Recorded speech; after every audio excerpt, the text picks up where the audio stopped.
Olá, gente, tudo bem? Na nossa última leitura, a gente viu que o narrador estava sobrevoando por cima, mostrando a descendência de Jacó, que agora era Israel, e a descendência de Edom, que veio aí do irmão de Esaú. E a gente olha as duas descendências, né? As tribos de Israel, as 14 tribos de Edom, dos Edomitas, e começou a ver, já mostra que as tribos de Edomitas já começaram a ter reis antes mesmo de Israel, e depois que ele sobrevoa, ele volta e foca na história de Jacó. Vamos ver como é que está nosso tão conhecido Israel, onde é que ele está morando e o que está acontecendo. Quando ele vem, calma que eu vou abrir aqui a nossa Bíblia. Quando ele vem mostrar Jacó, ele já vem contando a história de José. José é aquele filho de Raquel, o primeiro, o primogênito de Raquel, que era a esposa amada, né? Que é a esposa que ele teve aliança. E aí a gente vai mostrando. Jacó habitou na terra de Canaã, então naquela porção da terra onde o seu pai vivia como estrangeiro. Então, enquanto Isaac era estrangeiro lá, Jacó já era um habitante. Esta é a história da família de Jacó. Quando José tinha 17 anos, pastoreava os rebanhos com seus irmãos. Ajudava os filhos de Bilá e os filhos de Zilpa, mulher de seu pai, e contava ao pai a má fama deles. Então, primeira coisa, a gente tem uma coisa legal, você sabe por quê? Porque a atitude de José era diferente dos irmãos. Imagina que José era esse trapaceiro. Os filhos dele estavam tudo seguindo esse mesmo caminho. Mas aí vem José, diferente dos outros. Ele gostava de fazer o que era bom. Ele era fiel. Ele tinha uma atitude moral diferente. Então ele tinha esse discernimento de falar assim, ó, roubar é mal, mentir é mal, isso é bom. Então tem um lado bom, que ele tem uma atitude moral diferente dos irmãos, mas tem um lado ruim. Existe uma falta de sabedoria aí, de tudo que acontecia, ele ia lá e contava para o pai. Então ele era esses olhos.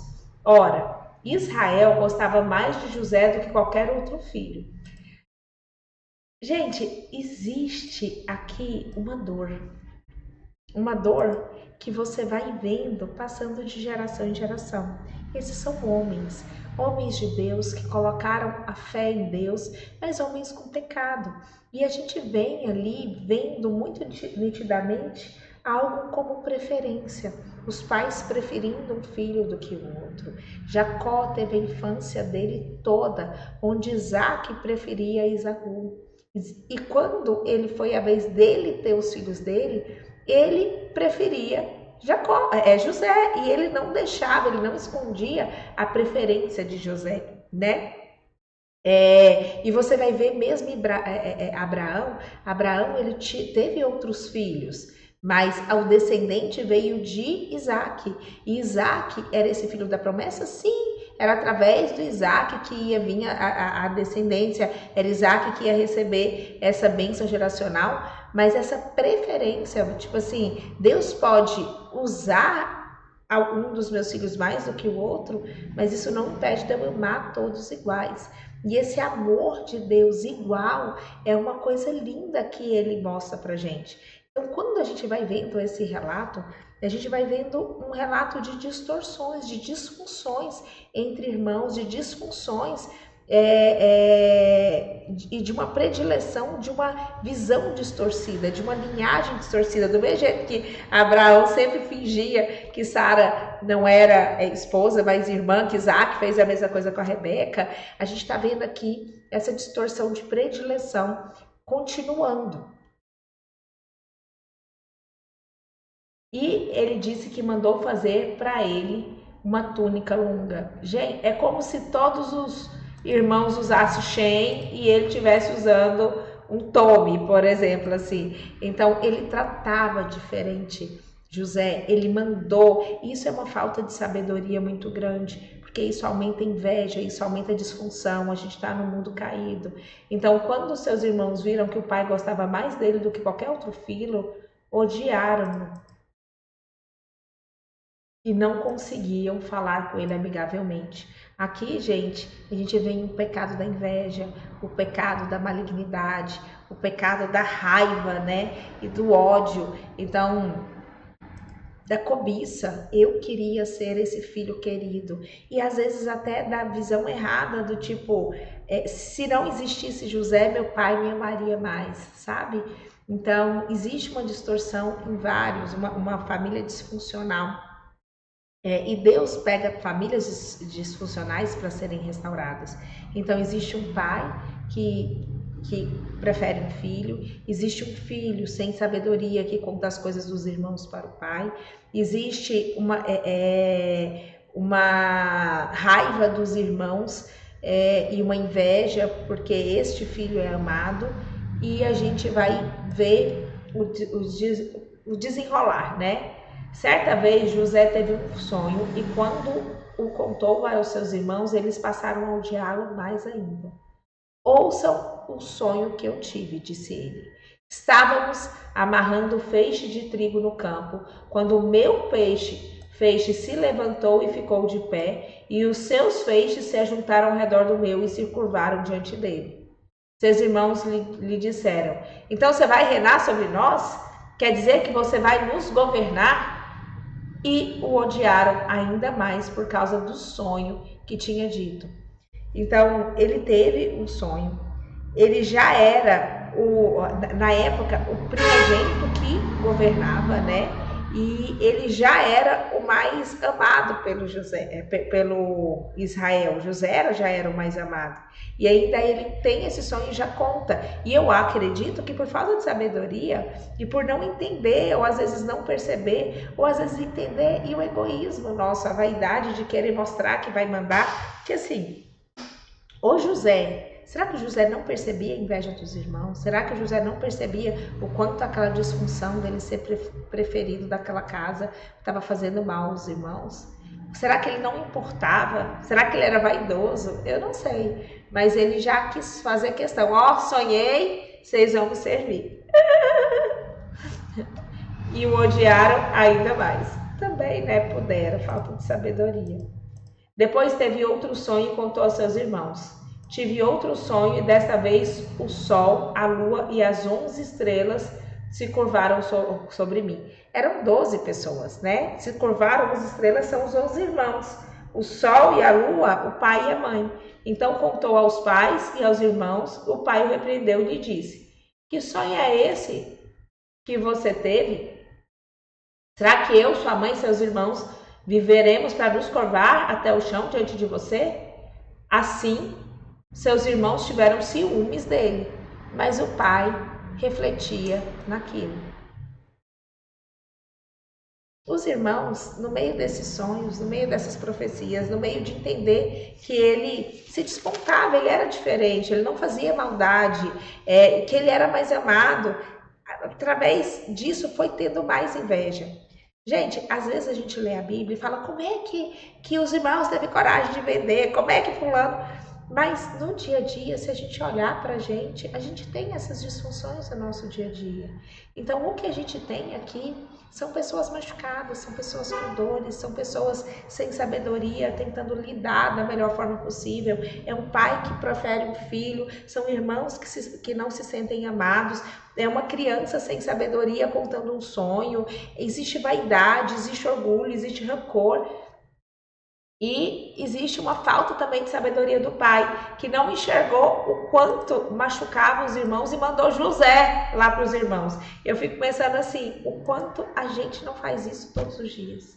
Os irmãos do José tinham ido cuidar dos rebanhos do pai perto de Siquém, e Israel disse a José: como você sabe, seus irmãos estavam apacentando os rebanhos perto de Siquém. Quero que você vá até lá. Sim, Senhor, disse ele imediatamente. Então, assim, José não imaginava o caos que ele estava fazendo, ele não imaginava o quanto esses irmãos estavam quebrados. Israel, né, que mandou José. E José simplesmente ele era desobediente. Por que José provavelmente... gente, bora lá. Por que Israel provavelmente mandou José para ver o irmão? Por que ele quer que ele vá até lá? porque não confiavam nos filhos. Imaginava que lá eles estavam roubando, fazendo custosice, né? Então, para vigiar mesmo. E José, sim, senhor, ele era essa pessoa que missão dada era missão cumprida. Ele disse: vá ver se está tudo bem com os rebanhos e traga-me notícias. Jacó enviou quando estava no vale de Hebrom, mas José se perdeu quando se aproximava de Siquém. Um homem o encontrou vagueando pelos campos e perguntou: que é que você está procurando? Ele respondeu: procuro meus irmãos. Pode me dizer onde eles estão apacentando os rebanhos?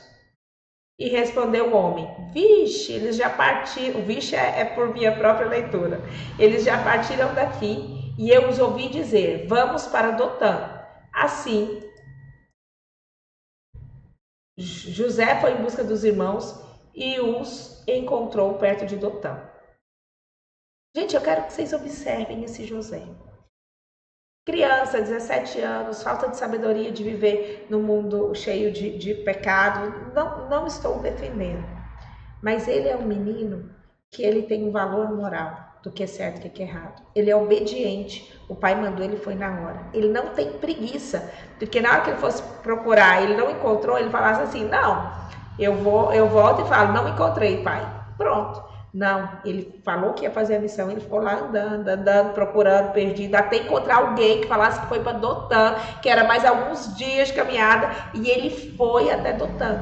Então ele não ia voltar para casa enquanto não encontrasse os irmãos. Ele era essa pessoa responsável, onde ele era fiel a tudo que ele fazia. Mas eles os ouviram de longe e antes que chegasse, planejaram matá-lo. Lá vem aquele sonhador, diziam uns aos outros. É agora, vamos matá-lo e jogá-lo num desses poços e diremos que foi um animal selvagem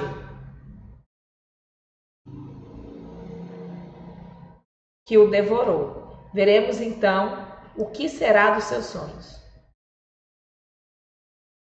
É engraçado, né?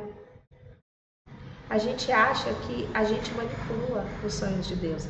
Então, do tipo, eu vou me curvar a ele? Nunca. Eu mato ele, mas não me curvo a ele. Então, vamos jogar nesses poços, vamos ver se eu vou curvar esse menino mesmo.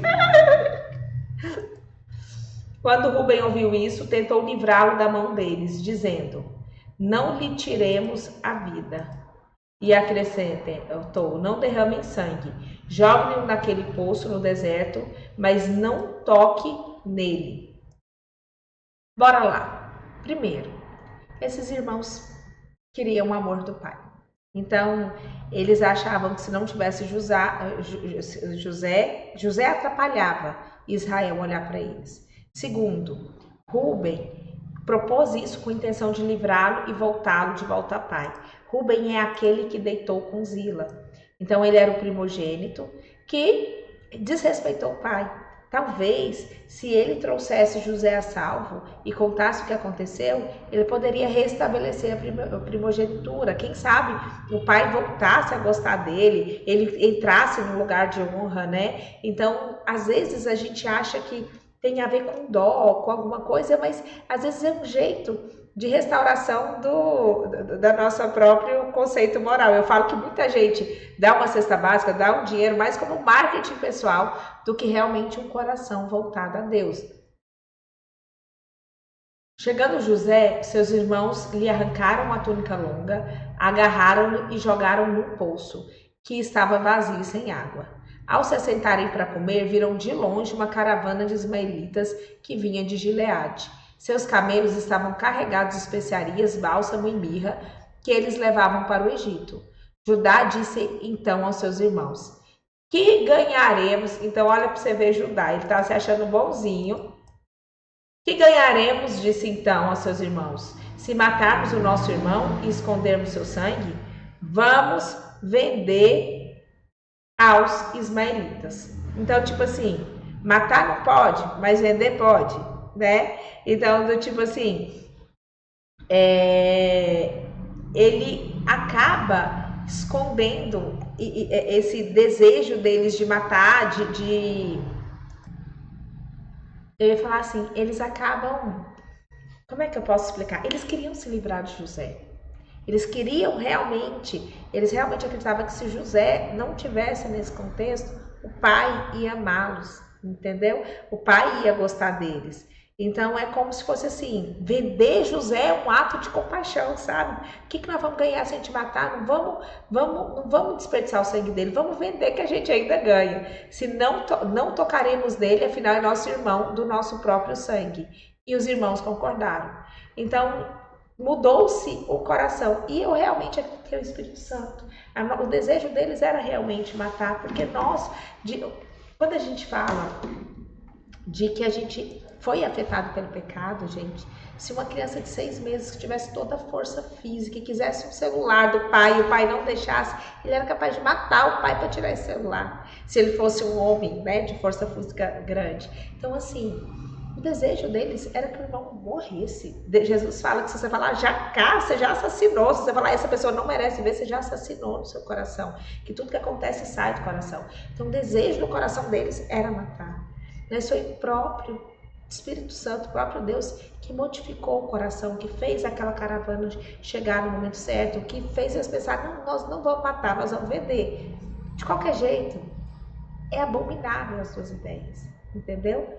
Mas foi Deus mesmo que transformou essa ideia. Quando os mercadores ismaelitas de Midian se aproximaram, seus irmãos tiraram José do poço e venderam por 20 peças de prata aos ismaelitas que o levaram do Egito. Quando Rúben voltou ao poço e viu que José não estava lá, rasgou suas vestes e voltou aos irmãos e disse: o jovem não estava lá, para onde irei agora? Então, tipo assim, uma preocupação, né? Mas será que ele tá preocupado do tipo, tadinho do José, para onde ele tá? Ele tá com frio, ele tá com calor, né? Ou é uma preocupação do tipo egoísta? O que eu vou dizer pro meu pai? Nossa, eu não vou poder retornar a minha primogenitura. Eu fico pensando assim, que hora nenhuma a preocupação desses meninos foram se José tá vivo, se José tá morto, se José tá bem, se José tá com fome, se José tá com frio. E eles então mataram um bode e mergulharam a túnica de José e mandaram ao pai com este recado: achamos isto, veja se é a túnica do teu filho. E ele a reconheceu e disse: é a túnica de meu filho, um animal selvagem o devorou. José foi despedaçado. E então Jacó rasgou suas vestes, vestiu-se de pano de saco e chorou muitos dias pelo seu filho. Todos seus filhos e filhas vieram consolá-lo, mas ele se recusou a ser consolado, dizendo: não, chorando descerei à sepultura junto ao meu filho. E continuou a chorar por ele. Nesse meio tempo, no Egito, os midianitas venderam José a Potifar, oficial do faraó, capitão da guarda. Gente, o que nós temos aí é o relato, que começa a mostrar a história de José, esse irmão.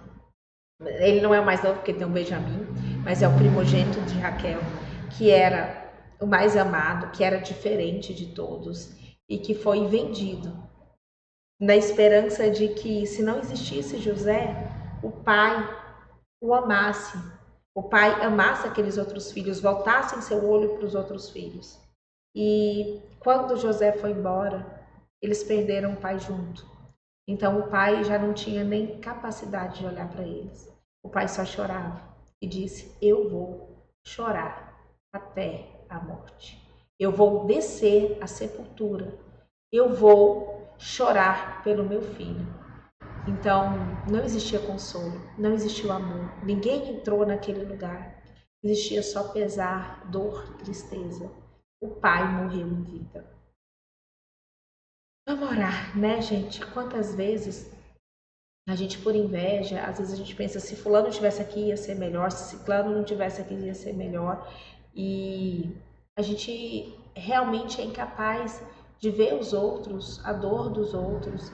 E o contexto vai ficando cada vez pior. Agora eles não têm nem mais o pai em vida, não tem mais atenção nenhuma por causa da morte desse irmão. Senhor Deus, entra nos nossos lares, entra nas nossas casas.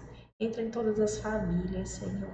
Senhor, qualquer confusão, qualquer ódio, qualquer dor no coração, qualquer remorso, qualquer cobiça, qualquer inveja, qualquer sentimento errado, que caia por terra, que seu Espírito Santo venha e nos dê sabedoria e discernimento de conduzir a nossa família de uma forma correta, que a gente possa conduzir nossos filhos para amar uns aos outros, que a gente possa aprender a amar nossos irmãos de todo o nosso coração, que a gente possa aprender a ter honra, né, a respeitar nossos pais, nossas mães. Senhor, que esse ambiente familiar seja um ambiente familiar restaurado pela sua palavra, por quem o Senhor é, pela realidade de quem você é. Às vezes a gente se coloca no lugar de José. Quantas vezes a gente se vangloria, sabendo que aquilo vai machucar o outro, sem se importar, né? Nem sabendo, sem se importar. Quantas vezes, Senhor, a gente se coloca no lugar dos irmãos, a gente se sente ferido quando alguém recebe mais atenção que a gente. Quantas vezes, se eu não tivesse nesse lugar, eu me coloco no lugar desses irmãos, talvez sem o Senhor e sem o conhecimento do Senhor eu não agiria do mesmo jeito. Então, Senhor, nos livre de ser como Jacó também, como Israel, que às vezes confunde as pessoas com a ação dela e como José agia diferente, ele passou a amar mais. Senhor, nos ajude a diferenciar as pessoas das ações dela e nos faça entender que todas as pessoas são imagens do Senhor e que nossa guerra e nossa briga nunca vai ser contra as pessoas, mas contra padrões de pensamento, como formas de pensar que não são corretas ao seu modo. Então, nos transforme, nos modifique, dia a dia, entre as nossas famílias. Em nome de Jesus. Amém, amém. Um beijo, meu povo.